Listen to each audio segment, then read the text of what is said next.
let's go. Right, here we go now. Batman scoop on the mic, mixing the mix on the wheels of steel. This is what I was fucking born to do. Let's go.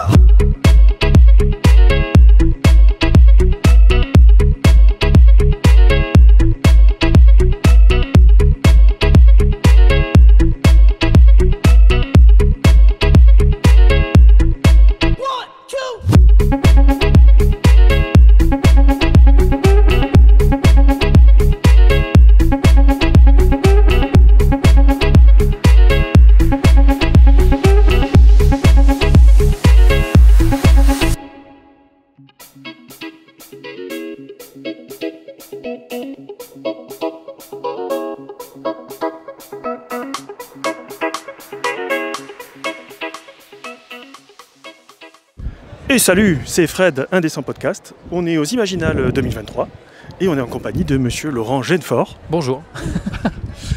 Donc, comme je disais, avec Laurent Genefort, donc grand écrivain de science-fiction, fantasy, je sais plus s'il y a du fantastique aussi, il me semble.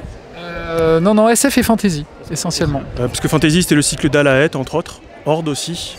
J'ai fait que 2 cycles, hein. C'est ces 2 cycles-là. Ouais. On va commencer par la question la plus bateau, la plus classique des classiques, mais est-ce que vous pouvez vous présenter pour ceux qui, malheureusement, ne vous connaîtraient pas encore? Ça existe. Alors, oui. Laurent Genefort, auteur de science-fiction et de fantasy, essentiellement romancier, avec une cinquantaine ou une soixantaine de romans, je ne sais pas exactement, autant de nouvelles, et puis quelques scénarios de BD et autres, et de jeux vidéo. Voilà. Jeux vidéo aussi. Oui, avec un qui s'appelle From Dust, qui est sorti il y a longtemps. Ah, oui. C'était un jeu de Eric Chahi, qui est sorti sur Steam, enfin chez Ubisoft. Oui. Voilà. Donc Eric Chahi, de mémoire, c'est le papa de Another World et Flashback. Un petit développeur français, pas très connu. Donc bon, ça fait déjà un gros paquet d'ouvrages, donc ça fait que vous écrivez depuis à peu près combien de temps? Je pense que c'est depuis les années 80, si je me souviens bien, Fleuve Noir, Anticipation. C'est ça, moi j'ai commencé en 88, c'était mon tout premier roman, j'avais 20 ans, et je suis devenu professionnel à partir de 91-92. J'ai eu la fac entre temps et je suis devenu auteur professionnel à partir du début des années 90. Et voilà, à partir de cette période-là, j'ai écrit entre 3 et 4 romans par an. Voilà. C'était possible parce que c'était des petits romans d'aventure chez un éditeur populaire qui s'appelait Fleuve Noir. Voilà. Dans la collection mythique Anticipation, qui a connu 2000 titres en 50 ans. À peu près, hein. C'est ça. À peu près. Donc pour ceux qui ne connaîtraient pas le Fleuve Noir Anticipation, comme on dit, c'est 2001 titres. Parce que d'ailleurs le 2001 c'était l'Odyssée de l'espèce de Roland Wagner, de feu Roland Wagner. Donc c'était une sacrée collection. Il y avait eu encore après Fleuve Noir SF, ça avait continué quelques années mais pas beaucoup. Donc il y avait eu encore pas mal de romans effectivement, donc Le Continent déchiqueté, Dans la gueule du dragon, Les croisés du vide, j'en passe et plein d'autres. Et j'ai vu que ces derniers temps, donc c'est... alors déjà avant de passer sur les œuvres, comment vous avez chopé le virus de l'imaginaire, de se mettre à l'écriture? C'est venu à quel moment ça, le petit déclic quoi? Alors, pas vraiment un déclic, mais ça s'est passé un peu naturellement. En fait, j'ai commencé à écrire pour prolonger le plaisir de lire, en réalité. Au bout d'un moment, on se lance ses propres défis. Et puis puis on se lance sans vraiment... Moi, quand j'ai commencé, j'avais pas du tout l'idée de devenir écrivain professionnel, pas du tout. C'était vraiment ludique, et puis il fallait que ça sorte. Voilà. Et c'est comme ça que ça a commencé, mais un livre en a amené un autre, et puis je suis devenu professionnel parce que les éditeurs acceptaient mes romans. Voilà. Donc ça a commencé avec le cycle des Portes de Vanques qui s'est dessiné au fur et à mesure, c'est ça?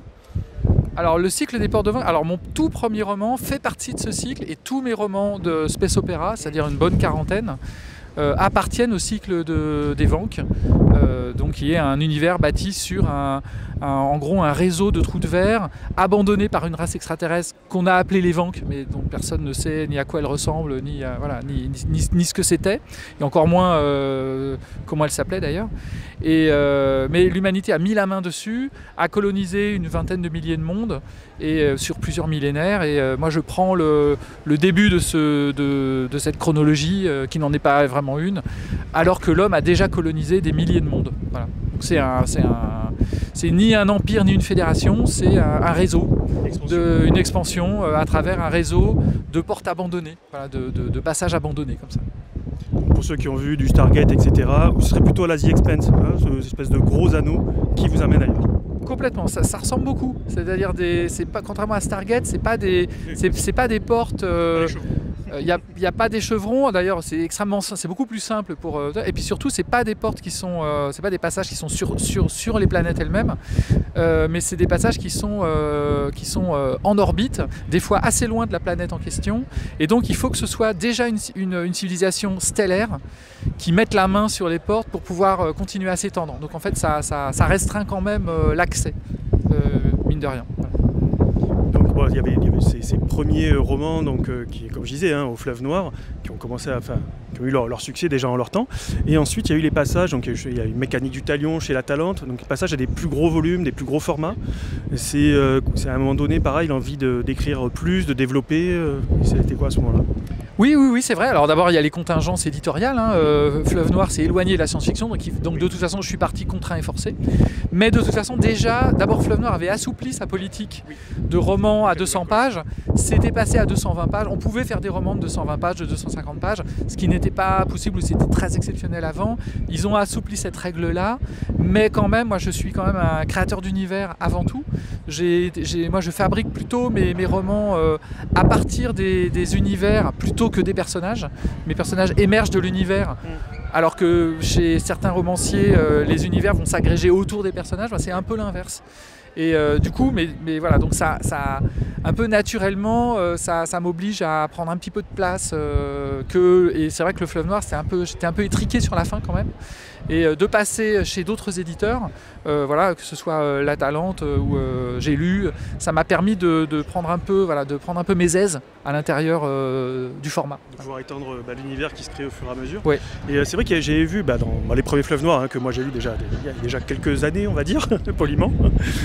Il y avait aussi cette volonté de s'attendre plutôt sur, comme vous disiez, du planète opéra en fait. C'est soit une rencontre sur une planète qui est quasiment vivante en fait, donc je pense par exemple au continent déchiqueté, ou des rencontres avec des êtres qui ont évolué de leur côté. Je pense par exemple au Peau épaisse. C'était une volonté justement donc d'aller vers ces entre guillemets sous-genres de la science-fiction, ou c'était quelque chose qui était déjà en vous ? Alors, j'avais l'idée dès le départ, dès le tout premier roman, de faire un grand univers, en fait, d'explorer les limites d'un univers dont je connaissais déjà les règles. Donc les portes de Vank, une espèce qui l'a laissée à l'humanité, l'humanité l'utilise mais sans la comprendre. Ce qui fait qu'elle est quand même à sa merci. Et puis avec le cycle d'Omal, ça permettait de lui donner un sens et voilà, une explication et un sens, et puis même un devenir en fait. Et donc j'avais déjà dès la fin des années 80 cette idée-là. Après, je ne me rappelle plus du tout de la question. C'était pour savoir justement d'aller voir sur le côté planète opéra, space opéra, ouais, exactement. Et voilà.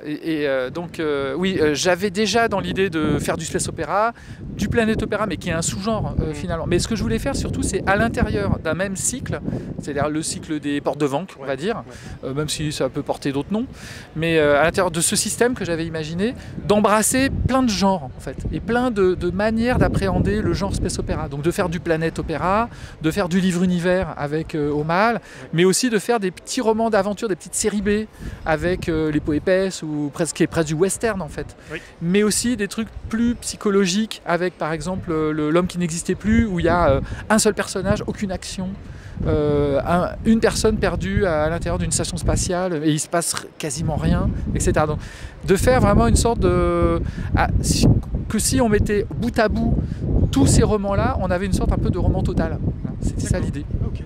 Qui ne m'a pas quitté en 30 ans. Voilà. Et justement, pour revenir sur les romans donc, du Fleuve Noir Anticipation, il faut savoir qu'on les retrouve, ils ont été réédités chez Critique Édition entre autres. Assez souvent donc avec des versions améliorées, retouchées un petit peu. Tu peux nous en dire plus sur ce travail éditorial justement ? Retouchées beaucoup même, parce que franchement réécrites. Et pour moi c'est les versions canoniques, c'est celles vraiment chez Critique. Mais c'était nécessaire parce que j'ai commencé dans les années 90, je suis un auteur vraiment des années 90 à ce niveau-là, et il y avait un roulement de texte et une cadence qui faisait que je retravaillais très peu mes textes. voilà, donc ça se sent, et il était de toute façon hors de question de rééditer ces textes-là sans les retravailler de ma part, parce que c'est juste pas possible, quoi. Il fallait améliorer un style que je n'avais pas travaillé à l'époque, et le travail notamment de Simon Pinel et de Xavier Dolo m'ont permis de leur donner une forme enfin aboutie stylistiquement. Ouais, donc de toute façon, je mettrai des liens dans la description pour renvoyer vers les éditions critiques des différents tomes. On vous remettra les liens dans la description des différents ouvrages qui ont été réédités chez les éditions critiques, entre autres avec Les Chants de Félia et L'Espace entre les guerres, qui reprend pas mal de ces romans du fleuve noir des époques années 80-90. Et moi j'avais une petite question, alors ça c'est tout personnel, parce que je fais partie de ceux qui ont adoré Arago, et celui-là je ne l'ai pas encore vu réédité. Est-ce que c'est prévu un jour ou pas? Alors Arago c'est compliqué, parce que Arago est un roman assez spécial, parce qu'il n'y a pas... C'était une époque où j'expérimentais énormément, peut-être même plus que maintenant, littérairement parlant, et juste avant de rédiger L'homme qui n'existait plus, qui avec un seul personnage, pas d'action, voilà, j'avais fait un roman qui était aux antipodes, c'est-à-dire 20 personnages, mais de premier plan en fait, sans aucun personnage qui ressorte vraiment, avec l'idée de faire une sorte de livre d'images de la science-fiction, enfin un livre d'images du space opéra. Et voilà, donc c'est une expérience, on va dire. Je ne suis pas sûr qu'elle ait été très aboutie, ou en tout cas que le roman qui en soit résulté soit un très grand roman. Mais maintenant, il a sa particularité, et moi, il m'est très cher, parce qu'il a fait, voilà, ça a été un jalon dans mon parcours d'écrivain. Grand Prix de l'imaginaire à l'époque. Et Grand Prix de l'imaginaire, mais voilà, j'ai toujours eu beaucoup de doutes sur ce roman, et si je le reprends un jour, je le reprendrai aussi sûrement de fond en comble. Voilà. Et d'ailleurs, je l'ai réécrit 2 ou 3 fois après sa première édition, en vue de réédition. Et alors il y a eu des avanies éditoriales qui fait que c'est pas sorti, mais de toute façon ça ne sortirait pas en l'état, je le retravaillerai à nouveau s'il devait ressortir. Et alors pour revenir donc sur les thèmes que tu abordes, c'est vrai que on voit, enfin moi en tout cas dans tout ce que j'ai lu, on voit souvent cette volonté soit d'explorer des planètes, soit des rapports entre des personnages. Est-ce que c'est un thème qui t'est cher, ça, la communication entre les humains, entre ce qu'ils amènent sur les différentes planètes qu'ils voient? Oui, en fait c'est une parabole sur tous les types d'activités humaines et des interactions qu'il peut avoir. J'essaie de faire le space opéra me permet un regard décalé sur le monde et ses structures, on va dire. Et on sait que tu as touché aussi donc au genre de la fantasy, donc avec le cycle d'Alaët qui est ressorti en intégrale, et Horde chez Bragelonne entre autres. Et ça c'est quoi? C'était pareil, une volonté d'aller sur ce terrain-là, ou comment ça s'est passé?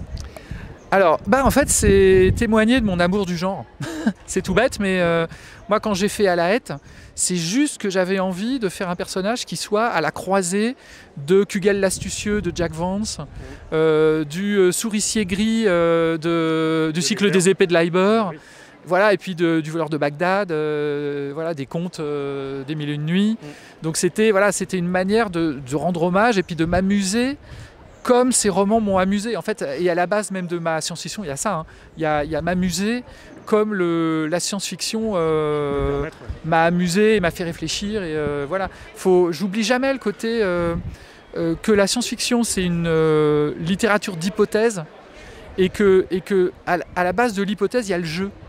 Et la science-fiction pour moi ça a toujours été quelque chose de ludique, même si les bouquins peuvent être très sombres dans la teneur et dans l'univers. Mais le fait même d'élaborer une hypothèse et de la développer, c'est un jeu. Enfin, ça relève du ludique en fait. Et j'ai jamais considéré la SF comme quelque chose de sinistre à cause de ça en fait. Justement parce que dans la nature même de la science-fiction, elle a ce côté ludique, même quand elle est sinistre. Oui, parce que elle interroge le réel de toute façon à chaque fois, mais comme tu dis, ouais, c'est... penser le réel, ça veut dire qu'on a pris sur lui en même temps. Donc bon, on a ces cycles de fantasy, et dernièrement, donc j'ai vu chez Albin Michel Imaginaire, donc avec Gilles Dumay, s'il nous regarde, il fera un coucou, il est sorti Les Temps Ultramodernes. Alors là, c'est carrément tout à fait autre chose, là on part sur du steampunk en fait, tout simplement. Est-ce que tu peux nous en dire un peu sur la gestation de ce livre-univers ? C'est un roman sur lequel que j'ai imaginé il y a une bonne quinzaine d'années en fait. Et puis pareil, à cause d'Avani éditorial, le projet était resté dans mes tiroirs. Et c'est Gilles Dumay en fait à un moment qui m'a dit je suis en train de... Je quitte la maison d'édition où j'étais, je pars fonder une collection chez Albin Michel. Est-ce que tu as quelque chose à me proposer? Et puis, mais il me faut quelque chose d'ambitieux, un peu disruptif éventuellement par rapport à ce que tu as fait avant. Et j'avais jamais fait du chrony. Le chrony, c'est un genre qui me faisait peur en tant qu'auteur parce que j'ai toujours été nul en histoire géo. Et je me suis dit, ben voilà, quand on a un problème avec quelque chose, il faut le prendre à bras le corps. Et donc j'ai fait tout ce qu'il fallait pas faire pour du chrony, c'est-à-dire des dates, des personnages historiques. Et quand on est mauvais comme moi, c'était une gageure, quoi. Et voilà, donc j'ai d'autant plus aimé ça de le faire que justement j'y allais vraiment sur un terrain miné pour moi, quoi. Alors pour ceux qui ne connaîtraient pas encore Les Temps Ultramodernes, c'est jouissif comme roman steampunk uchronique, mais alors ça, pour adapter en jeu de rôle, que du bonheur. Donc, voilà, on en reparlera de toute façon. Et le tout dernier que j'ai vu paraître, en tout cas, donc c'est dans la collection, Une heure lumière au Bélial. Donc c'est une collection de novellas, on vous en a déjà parlé. Donc c'est OPEX. Alors celui-là, pareil, il se cale à nouveau dans le... Je crois qu'il ne pense pas qu'il se cale, hein, pas du tout. Il est complètement à part, parce que là, il y a des races extraterrestres et tout. Hein. Mais c'est pas du space opéra. Voilà. Ça se passe on part sur Terre. Mais c'est pas du space opéra au sens de dans mon univers de space opéra, la Terre n'existe plus, ce n'est plus qu'un mythe, on est vraiment sur d'autres planètes, sur une temporalité qui n'est pas la nôtre. Un peu à la Fondation.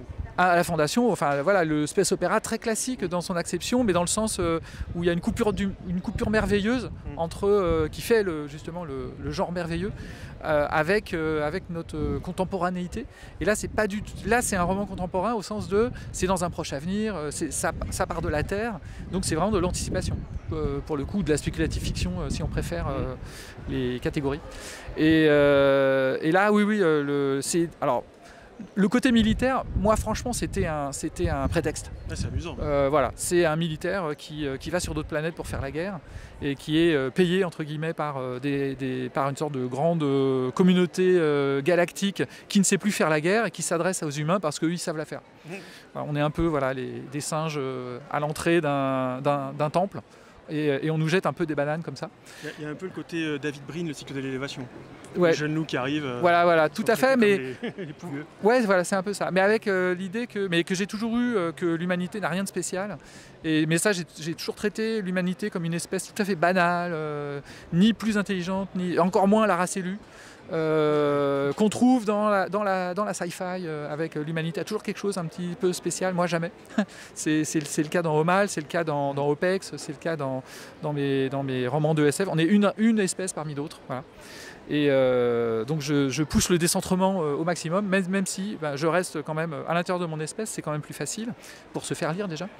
Et là c'est un militaire effectivement qui va sur d'autres planètes. Et avant d'envoyer des militaires, les extraterrestres qui s'occupent de ces militaires, en fait, les programment, donc leur inculquent des langages extraterrestres, en fait, les programmes neurolinguistiquement pour qu'ils puissent être opérationnels tout de suite quand ils arrivent sur les autres planètes. Et quand les soldats reviennent, ils sont déprogrammés, et étant déprogrammés et ayant vécu leurs aventures sur d'autres planètes et ayant pensé dans une langue étrangère, quand ils sont déprogrammés, les images partent avec. Et les souvenirs se délitent parce qu'ils ne font plus sens, puisqu'ils ont été pensés dans une langue étrangère. Mais mon narrateur, lui, il souffre d'un syndrome, une affection mentale qui fait qu'il encode les souvenirs différemment. Donc même quand il est déprogrammé, les souvenirs restent, ou en tout cas une partie des souvenirs restent, et il arrive à leur donner sens. Et donc ce que je raconte, c'est ces OPEX outre-monde. Voilà. Et ça t'a pas donné envie justement d'aller au-delà de ces... c'est une centaine de pages de mémoire, et de pouvoir développer justement ce nouvel univers en fait. J'aime bien la densité. J'ai eu l'impression, l'important c'était que je couvre mon sujet et que j'ai l'impression d'avoir tout dit. Ah, ce que je voudrais pas, c'est délayer. Ce que je voudrais pas, c'est me perdre dans un. Par exemple, ce qui s'est passé entre Rempart, qui était une nouvelle, où on voit un militaire qui accompagne des aliens, mais tout est sur Terre. Il accompagne des aliens qui sont sur Terre et il les accompagne d'un point d'entrée à un point de sortie. Et je raconte sur Terre ce qui peut se passer quand il y a des convois d'aliens qui traversent une frontière et qu'est-ce qui se passe avec les humains locaux, les humains indigènes. Des fois, ça se passe pas bien. Voilà. Donc, quand l'éditeur m'a demandé, mais nous on aime bien cette nouvelle, elle a eu des prix, donc est-ce que tu voudrais en tirer un roman ? Moi j'ai dit oui, mais je veux bien en faire un roman, mais je n'allongerai pas la sauce. Je vais rajouter d'autres histoires qui ne sont pas celles de ce militaire, parce que le thème c'était le contact justement alien, et dans la nouvelle je raconte un militaire qui accompagne des aliens et des tas d'aliens différents, mais qui a ordre de ne pas interagir avec eux. Il les protège, mais il ne parle pas avec. Et c'était ça le sens de la nouvelle. C'était c'est quoi un contact extraterrestre quand on ne communique pas avec l'extraterrestre en question. Et là, ce que je voulais avoir avec Point Chaud, qui est un dérivé, c'est non, ce qui est intéressant, c'est justement de voir d'autres points de vue avec des gens qui ont eux un contact. Et donc j'ai multiplié les lignes narratives en faisant tous les types de contacts possibles entre des humains et des humaines évidemment et des extraterrestres. Voilà. Donc ça s'est passé comme ça. Donc j'ai pas délayé, mais j'ai multiplié les points de vue. Et donc je pense, alors je pourrais pas faire ça avec OPEX. Faudrait que je reste dans le personnage parce que ça aurait pas de sens de prendre d'autres points de vue. Donc ça clôt le sujet, mais je pense que le sujet il est de toute façon il a été couvert. Donc je suis content de ce résultat-là. Enfin, je pourrais pas faire mieux, je pense. Et autre travail que tu fais, ou enfin moi en tout cas je suis aussi, c'est les scénarios de BD. Donc il y a en ce moment, je crois que c'est Critique et chez les Humano, je vais y arriver. Il y a déjà eu donc Peau épaisse, Chasseur de Sève et le troisième, et donc Le Sang des Immortels qui est le troisième, qui est sorti il n'y a pas très longtemps. Donc pareil, je sais que tu en as scénarisé aussi d'autres, c'est aussi une façon de continuer à créer des univers que tu apprécies. Alors, pour les adaptations des Humano, aux Humano et Critiques, je n'ai pas fait les scénarios. Et je n'ai pas voulu faire les scénarios. Parce que dans mon idée, qu'on adapte mes univers, je préfère la vision de quelqu'un d'autre, que ça passe par quelqu'un d'autre, parce que ce quelqu'un va enrichir mon univers. Et j'ai de toute façon toujours considéré un roman adapté comme juste la glaise d'une autre œuvre, mais qui n'est pas, qui doit se distinguer. Pour moi, le modèle ultime, c'est Blade Runner. Ça vient d'un roman, ça trahit complètement le roman initial, mais c'est un chef-d'œuvre. Donc on s'en fiche. Les deux sont des chefs-d'œuvre en fait. Les deux sont des chefs-d'œuvre, mais ils ne sont pas réellement comparables. Et moi, l'intérêt, c'est pas d'avoir une adaptation pour avoir une adaptation, c'est d'avoir un roman qui peut insuffler ou de planter la graine de départ à une œuvre qui soit belle. Voilà.